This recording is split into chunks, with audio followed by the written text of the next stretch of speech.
Excuse me, class. Class. Shut up!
Welcome to the first episode of My Homestead Education. Well, we had plans for what we wanted to do, but the weather has a way of changing plans in a hurry.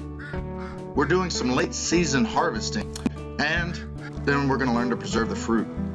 We get to enjoy some beautiful scenery here every day, and sometimes at a price. And of all the times to have guests for a week, can you guess what happened? Class is in session as we are learning here at the homestead, dealing with the aftermath of a storm. But first, let's start off stuck on the highway walking home. My oldest daughter and I took her friends to school a while ago in the snow. We weren't expecting the snow. Yesterday morning it didn't say anything about snow. It mentioned maybe some rain. It's like 34 or 5 degrees and it's still snowing. It's been snowing now for like 8 hours. And now they're saying instead of snow just on Wednesday, they're saying snow almost every day this week. And it's just warm enough that it's slick. We just tried going up our other driveway, and I was to my second switchback, and we went sideways, and it's pretty steep over there. So here's our river right now. It's quite beautiful, and there's my daughter, and we are going to park the Subaru at the bottom of the hill, and we have to walk up that driveway. It's about a mile walk on the drive, and in this wet snow it's going to be slick, so every foot or two you're going to be slipping and having to recatch it. So I decided, we've done this before, I decided what we're going to do is walk up there. I'll chain up my wife's car and just leave the chains on all the time, and I'll drive her car down to here, this big pullout, which is very nice. We have the Subaru parked here, and we got this nice big wide open pullout.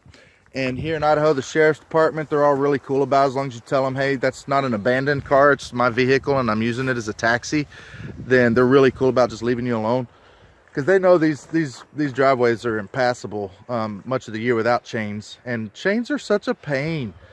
They're a pain in the butt to put on and off. And you know, I got real good at it, but it's something you don't want to get good at. It sucks. So anyhow, here Nye and I we're going up the hill. Woohoo! Come on, Nye. Tell you, when you got even a 20-foot drop, it doesn't have to be that far of a drop.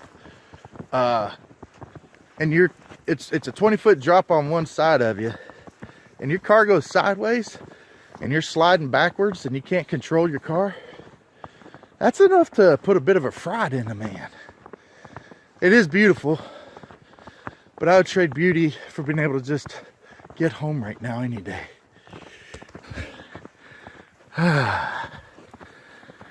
right.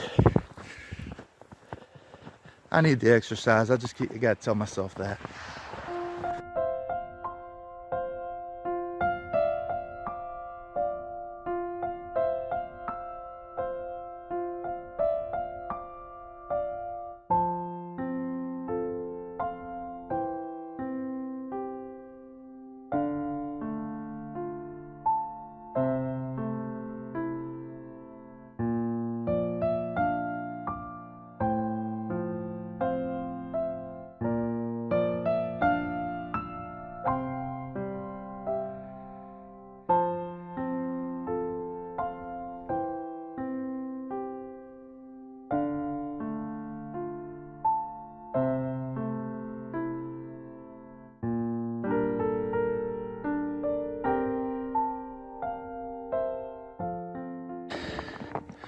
One more canyon to go to our house. And my darling wife's trying to do something she's never done in 9 years. She's trying to chain up her vehicle so she can come pick us up. All right. Well, right down here is the highway we just walked up from. And my car's parked right here, and we have a switchback that comes up here and turns around and comes back up here to right over here. It comes all the way around there to where we are right now. Are you having fun with Daddy today? Yes. You glad you went to drop your friends off at school? Yeah. It's good exercise. I needed it. I had a concerned viewer say the other day he was concerned for my health and said, hey bro, you need to do some cardio. And I would agree 100%. I am out of shape. 20 years of bad habits and about 15 years of not really playing any kind of sports. I played sports for the better part of 20 years straight, year round. I found something to do, and I went from doing that to not playing, not working out, not doing anything. So it catches up. Anyway, there it is, Idaho at its finest. Well, at least in the winter. It's beautiful. Right.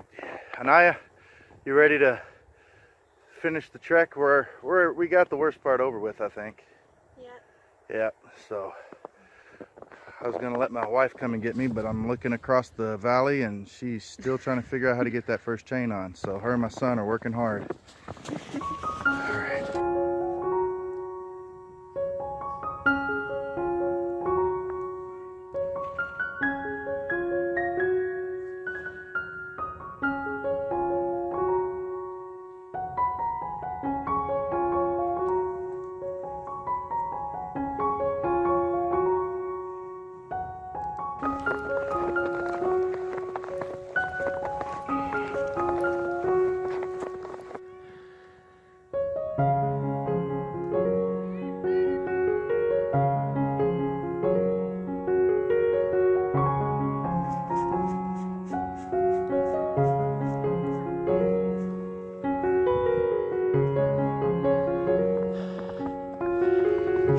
We're almost there. Yay!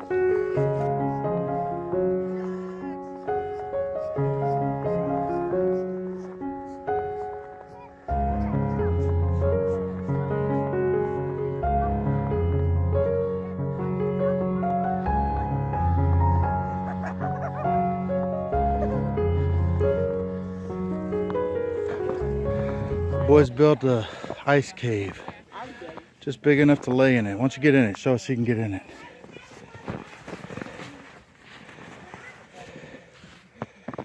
Yep, that's where he'll be staying the night. No. Look at my mountain woman. I got one chain on, but I can't get the other one on. One chain, that's Actually, enough. I got it on. I don't know what to do with it. Aaron, please stop.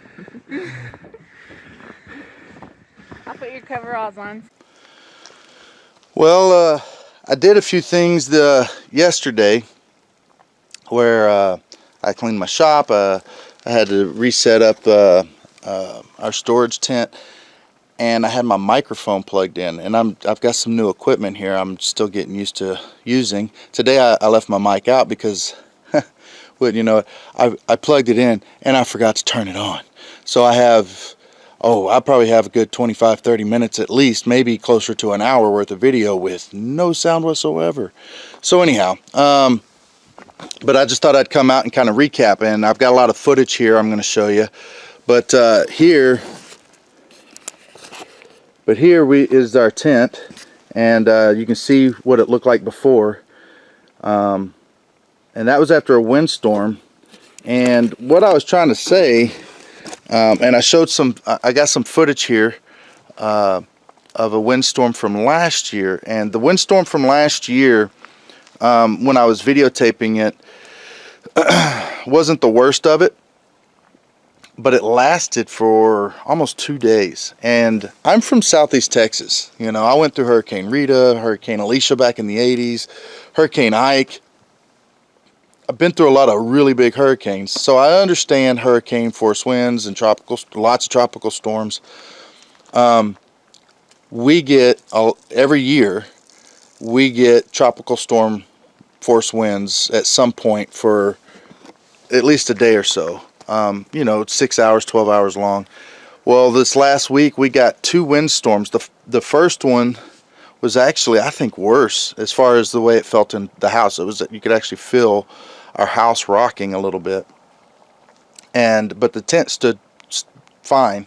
But then we got a lot of rain, and it froze, and snow, and then it thawed out, and then by the end of the week we got another windstorm. Wasn't quite as bad, but we ended up the sides had collapsed on this tent. Fortunately, the center beam stood still, and the fact that this ground we got a lot of rock in it, but it just gets too soft, and when that wind starts pulling, and you got to keep these tight. You know, that's what tent is. It's a tight canvas, and so it tends to just want to rip it right out of the ground when it gets sopping wet. So I think right now we're getting ready to go harvest rose hips. Now we did some rose hip. We harvested a bunch of rose hips about a month or so ago, and I didn't film any of it. And I thought, you know what, it's late, but I think they're okay. I saw a bunch of them yesterday. They still look like they're going to be good. You want to get them right after your first frost, and we've had several, but they still look pretty good to me. So we're going to go down and we're going to harvest some rose hips now, and we're going to process them for you. We'll show you what we're going to do here in just a minute. Here we are going to start harvesting these rose hips. And we've got hundreds of bushes around here.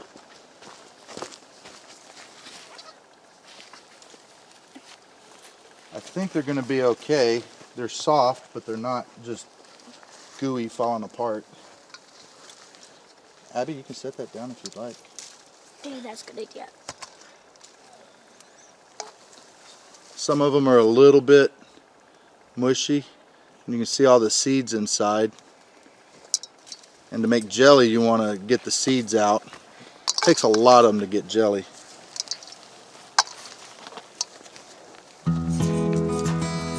Now don't pick the black ones, okay? Yep, don't.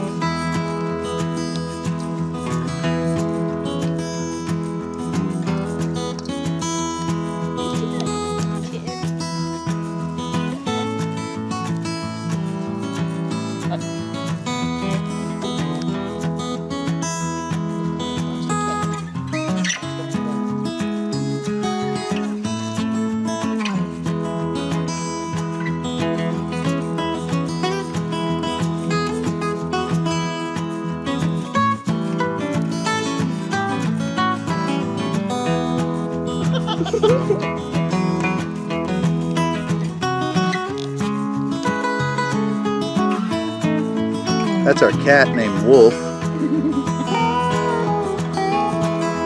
Our second to youngest named her. It's a girl named Wolf.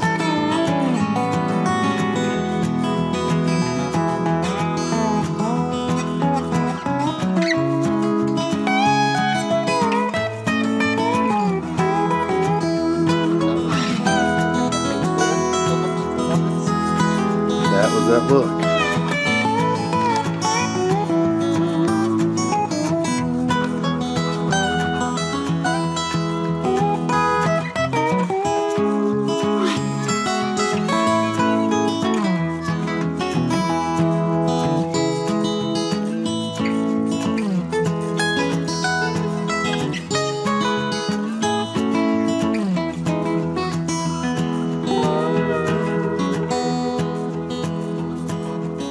just 10 or 12 minutes of picking total. Not too bad. Next year we're really going to hit it hard and get it harvest as much as we can. And we may come out later in the week and do some more. Pick some more rose hips here for just a little bit and then go in and do some processing for teas, tinctures. They're super high in vitamin C. I'm trying to remember what it was. I think it was almost 500 milligrams of vitamin C per, I don't remember what it was exactly, but it's very high in vitamin C, and there's some other beneficial parts to it, and that's not including the seeds, which I believe seeds are always beneficial. There's always good stuff in any seed of just about any plant you can find. And so we may actually pull some of the seeds apart when we pull them out. We may actually sell some of these or give them away, and you can grow your own rose hips. They grow like a weed. They grow everywhere out here, and very well. They're good for food. Our chickens love them, as you saw. And you can make jellies, you can make wine, you can make tea and tinctures and all kinds of stuff with them. So we're going to be playing around with them. We've never really done a lot with rose hips. I think last year we did a little bit. This year we're doing a little bit more. So we'll let you know how it all goes and show you what we do with it. Back in November, my children and I went out and we picked a bunch of rose hips. And I did a lot of things with them, several different things that I was going to show you today. I dried a bunch of them in my dehydrator so that we could use them in our teas whenever we're sick. I was told that they have a very high amount of vitamin C in them. So every time we drink a tea, I put some in there. Then also, I made a tincture out of the rose hips. I used my Pioneer Woman Dutch oven that I really love. I put olive oil in it and I don't know, maybe a cup, maybe 2 cups of dried rose hips in it. And I tried to smash them up a little bit to get some of the vitamin C to come out of it. And I also sprinkled some fresh rosemary that we had from our garden into it, and I simmered it for a really long time, probably a couple of hours on really low, until just to bring out all the good things in the herbs. And I made it into a tincture. And then I also had a coconut oil based lotion that I had made that I think I also put beeswax in it, that I put some of this tincture in it. And I've been using it over the past month and I'm really liking it. I don't know if you can see, but I had these huge creases in my forehead because I am getting older. Put it on there every single night before I go to bed, and I can really tell a difference in the way my skin looks. I think it's really pulled out a lot of maybe some toxins and stuff. Rosemary is really good for your skin as well. So I'm really pleased with it, and I'm going to make some more next year too. I'll definitely be keeping that in our pantry from now on, our medicine cabinet. I made these tinctures because I wanted to put them in my salves and my lotions. We're not going to take them orally. If you want to take them orally, I would make them in with a vodka base or something like that. And you can make those by just putting them in a jar. Maybe get a pint jar and fill it 3/4 full of vodka, and then put your rose hips in it and your rosemary, anything that you really want, any kind of herbs, and set it in a dark cabinet for 2 weeks, and every day go in and shake it. And then at the end of 2 to 3 weeks, use a strainer and strain all the herbs out of it, and you'll be left with a tincture that's good for a really long time. But today is December, the end of December, and we've had quite a few frosts already. My husband discovered the other day that we still had a lot of rose hips on the vines, so he went out and picked some more, and they're just perfect. I would have thought they would be mushy already, but they're not. They're perfect squishiness. We're going to destem these rose hips and possibly take the seeds out of them. And they should be a little bit sweeter than the ones I made last time because we've had so many frosts. But first we're going to wash them.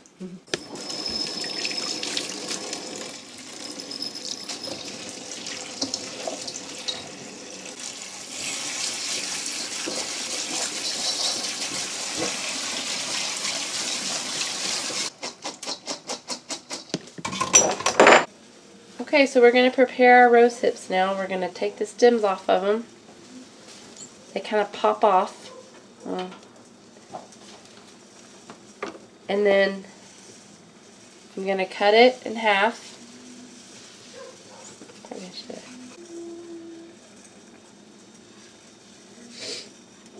And then we're going to scrape out all the seeds and hair that's inside of it.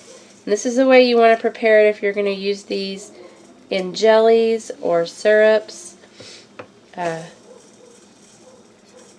or if you're going to eat them for just a snack. You can either feed these seeds to your chickens, or you could grow them to grow your own rosehip plants. And we will probably have these for sale in the future if anyone wants to purchase them. They grow really nice bushes. Yeah. And then you're going to take this little black piece off at the end too, the other end, the flower part. And then I'll just lay it on the screen like that. So I'm just going to put it on my dehydrator sheet like this. Where am I? Just lay it on there. I'm going to do half of them like that, and then the other half we're just going to leave whole to use in our teas throughout the winter.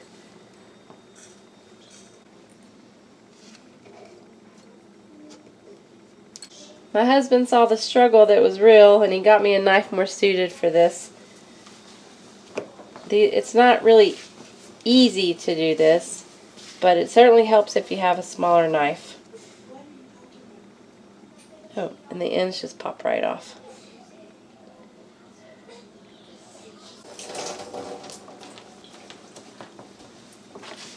Some of them are really gross on the inside. But I think it's going to be worth it, because now I can use a bunch of these rose hips maybe to make some rose hip syrup or some rosehip jelly for my kids during flu season. Oh, you can also use them in sauces to prepare over your meats. I've never had it, but I bet it's pretty good.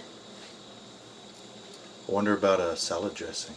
Ooh, rosemary I bet vinaigrette so. salad dressing kind of a thing. Yeah, I bet a rosemary vinaigrette salad dressing would be just delightful. You may want to point out this noise. Oh, I have my Instapot going over there, so you hear the steam, it's coming to pressure. It's my new favorite kitchen gadget right now. I'm making some kidney beans to go with dinner. I can have kidney beans, dried kidney beans, ready in an hour.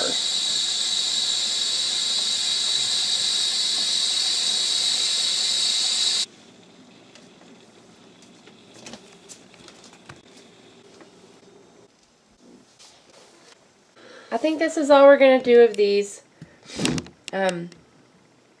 It's our first time to try it, so I want to see how it's going to turn out. These are not going to stay in the dehydrator nearly as long as the whole ones will. Maybe a couple hours. I'm just going to keep an eye on them to make sure they don't burn or get over dehydrated. So I'm just going to stick them in here. You're going to open up your dehydrator. Just put them in. And I'm going to take out another one, and I'm going to just throw all of my whole ones on there. But I do still have to destem these. So now I'm just going to take all the rose hips we had left. Some of them are really kind of squishy because they have been through so many frosts. So I do not want to cut those open. But I'm just going to take the stems off of them, and we're just going to dehydrate them all together on the same tray. They really do not need too much room. Just make sure they're not stacked on top of each other.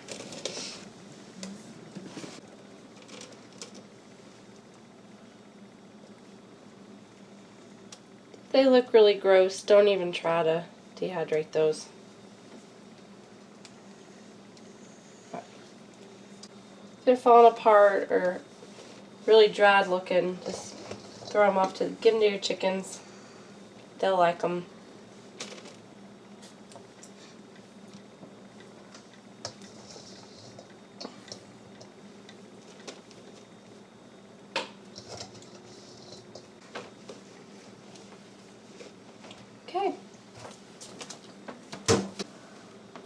Isn't that so beautiful? Look at all those. So you're going to very carefully pick up your screen and put it into the dehydrator.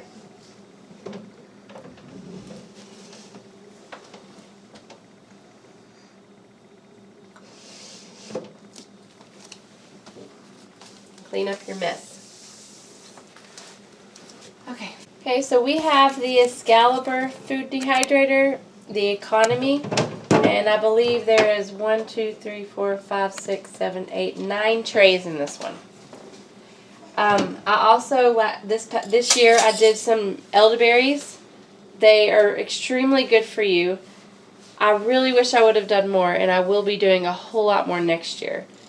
It was super simple to do my elderberries in there. Basically did the same thing where it covered the whole tray, and then I just turned the dehydrator on and I watched it until they got really hard, because you got to make sure they're done all the way, because if they're not and you put them in a closed jar, they will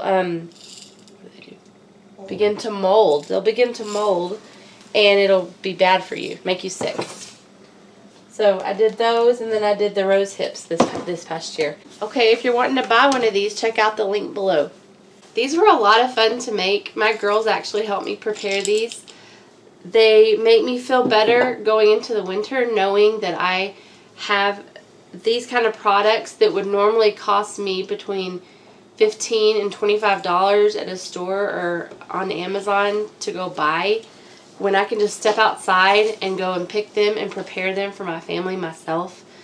As a mother of 7, you need things like this. And also, if you're going to have a homestead, you need things like this on your property that you don't have to go out and buy, that you can just step outside your door, go get what you need, or prepare what you need for the winter. These can feed and provide natural teas and tonics for your family to keep them healthy. This is Jamie in the kitchen. I hope you learned something to help your family. Join us next time. I'm going to be making artesian breads in the Dutch ovens. Bye. Houston, we have a problem. This is an area. Sorry about the focus. My lens is, I think, scratched. Anyhow, this is an area that we thought is a spring that just comes and goes. Well, our water line, I think, is busted. We just turned the water pump off. It all went down. We turned it on, and now it's going again. And it's frozen ground out here. I'm not sure what happened here. Not sure how it froze and did all this. But we're going to have somebody come in here and dig this up. And we've had 15-degree nights lately. And this has been something that happens off and on right here since we moved here. Since our family bought this place 20 years ago, there would be water come out and then it would stop. I don't know why. I'm not sure what's going on underneath there, but now I'm pretty sure it's the pump. The water line from the pump to the house. So this is a major problem, and it's a bad time of year to have this problem. So we're gonna have to figure something out here. Yeehaw. I was in the middle of a shower, you know, all this nice and sudsed up, when the water shut off, which told me I'm not getting pressure in the line, which means there's a leak somewhere. So now we're going to have to figure it out. Time to fill up some jars with water so we have some on hand and shut the pump off till we need it again. Hey guys, so yesterday you saw I have a leak here. I'm getting a late start today. I meant to be out here about 4 or 5 hours ago and have this all dug up by now. So yeah, I have to get going on this, and then I got to leave early. I can't even stay and dig all day. I'm gonna have to dig some today and some tomorrow. Bad timing for this. We have company here for a week. I've got two of my friend's daughters are staying with us for the week. He had to go out of town. So no water for our family and our guests. So I really need to get this dug up. Right now it's about 25 degrees out here, but fortunately, I guess due to the warmth of the earth and all the water that was in here yesterday, this ground isn't frozen solid. Now I'm just praying there's not a lot of rock that's on top of this pipe. And I still don't know what this is. I mean, water has been coming out of here for 20 plus years. I don't think it's been our water line the whole time. And our well is over there, so who knows? There's water coming out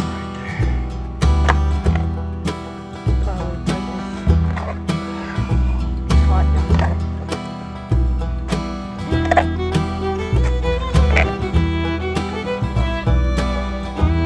There it is. Okay, so it's coming from up in there. All right, go tell Mama to turn it off. That's a leak.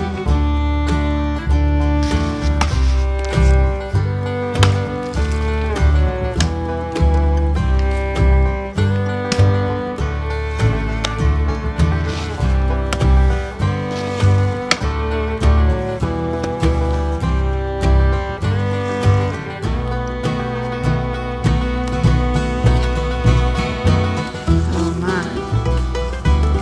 Yeah.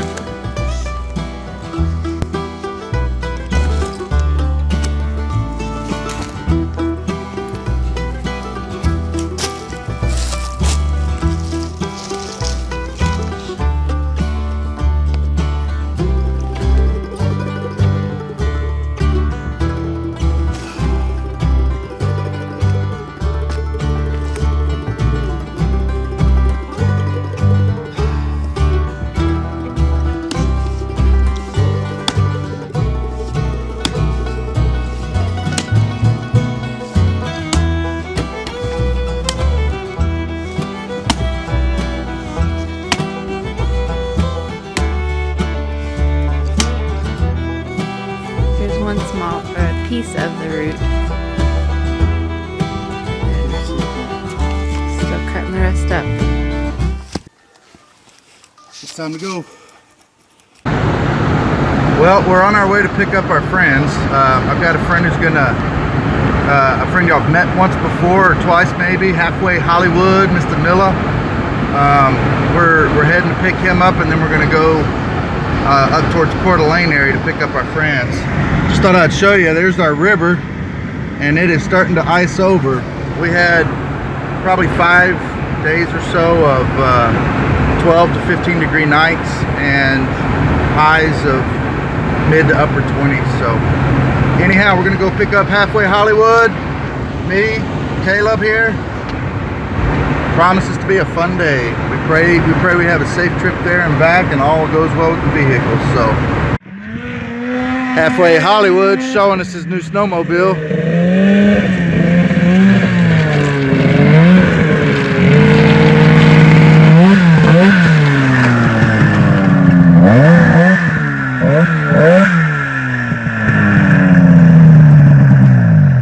Woohoo! That thing will get up and go.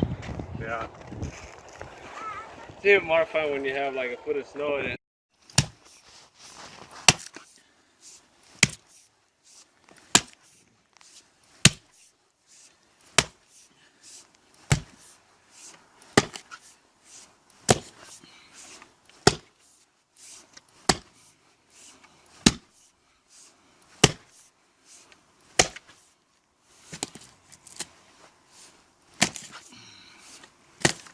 Oh no! What?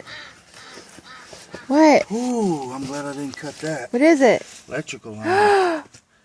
There's an electrical line down here? Yeah, they ran them separate. Oh my gosh, that's scary. Yeah, it is. What happened? I almost cut the electric line. I thought it was a root. What's wrong with the electric line? I better check it all out before I. You could have gotten electrocuted. Well, right now you have the electricity off. Oh, do I? Yeah, the pump's not running, is it? So, A boy digging a trench to drain that hole. Good young back, strong man, young man.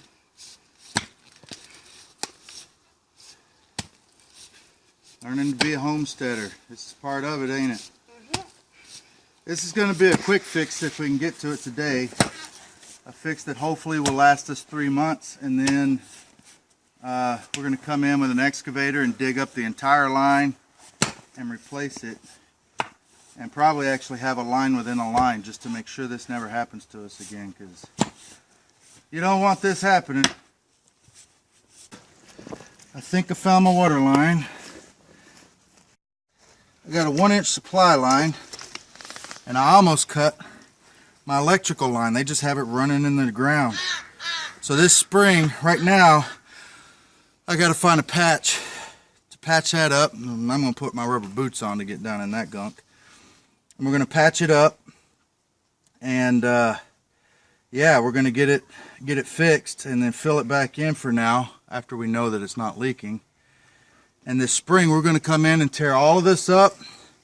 We'll probably run a 3-inch galvanized pipe with a 1-inch feeder line through it, and the electrical line through a different 1-inch line, PVC or something, because this is stupid. There's so many roots in here. I thought my power supply was a root, and I swung at it before I realized what it was. So hopefully I didn't cut that.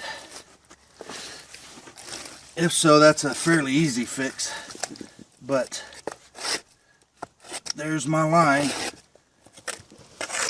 I can get it. Oh, there it is. Yep. Knock on it. Are you sure it's metal? Yeah, that's I know it. that's it. And Do you see the hole anywhere? no, not yet. So now I got to find out where the hole is. So I will take the camera and let my beautiful assistant go and turn the water line on. Well, you can see the water is not coming out right here. It's coming out to the side. Oh man, I pray it's not underneath this big old thing. That's gonna be such a pain. Jeez. Gotta keep digging. Gotta find that hole. Dadgummit. We may not have water again tonight. We're gonna have to maybe take everybody to town, take a shower at a friend's house, because it's been a couple of days. We found this leak 2 days ago. on the Sabbath. Today's Monday. All right, well, the water's actually coming out from underneath this culvert. And it looks like the water line goes under it. I'm praying they're not somehow attached, because I'm about to just try to bulldoze this thing over. There's not a lot of grip with all the snow and ice and mud, but we'll see. Oh, yep, that's in there. Pipe's not moving. Yeah, it is.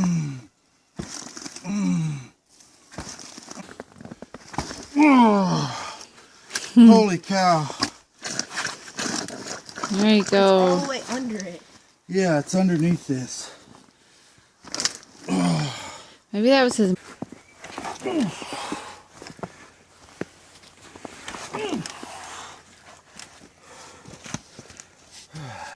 Let's see if we can't give one last heave-ho here.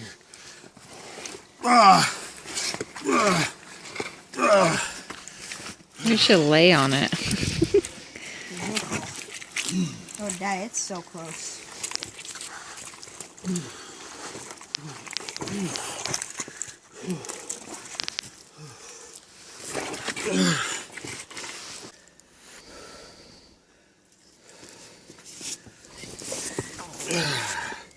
Felt something pop. Hope it wasn't bad. On you? No, on the thing. There's our water line, completely disconnected. So we found the line, and I dug out some more, and we got room. Looked like the guy had a spout or something coming up in the That's the piece. there's the piece right there. Got a buddy here who is helping me out. I wasn't sure what to do with this, but we're gonna try to put a piece of PEX hosing on, Gonna try poly first. or poly tubing, and see if it's not going to stay sealed up. We'll clamp the crud out of it, and hopefully this will stay good until I don't know when he can come up here with his equipment, March or April. And we'll dig up. Well, there's a nice, beautiful site right there. We got it's not gonna focus, but we got that water line in. Ended up just my buddy stretched some PEX over it, or not PEX, poly 1-inch line, and we had to go through 2 or 3 pieces of it before we finally got it. He finally got it on, and then we clamped the crud out of it and turned the water on. So maybe I may need to boil the water we drink for a couple of days, because There shouldn't be any contamination. well, you can smell the anaerobic bacteria in there, and it was pumping mud into the house from the other day. I'm just it wouldn't hurt to boil what we drink out of here for the next day or so. So we'll probably do that and run it a lot and get all whatever dirt. We've had black sand coming in for years and didn't know exactly where it came from. And while digging it up, I came across this little deal, a flex spout that was right here next to the line. So he had some kind of spout coming up, and there was a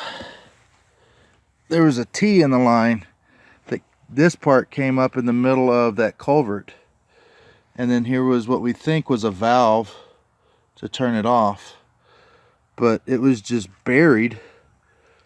We're assuming that culvert right there had it in there, and it's just really a bizarre setup, at least to us. Now, it might have been perfectly good 25, 30 years ago when he put it in, but we've never seen a way of turning the water on or off out here. Didn't know about it.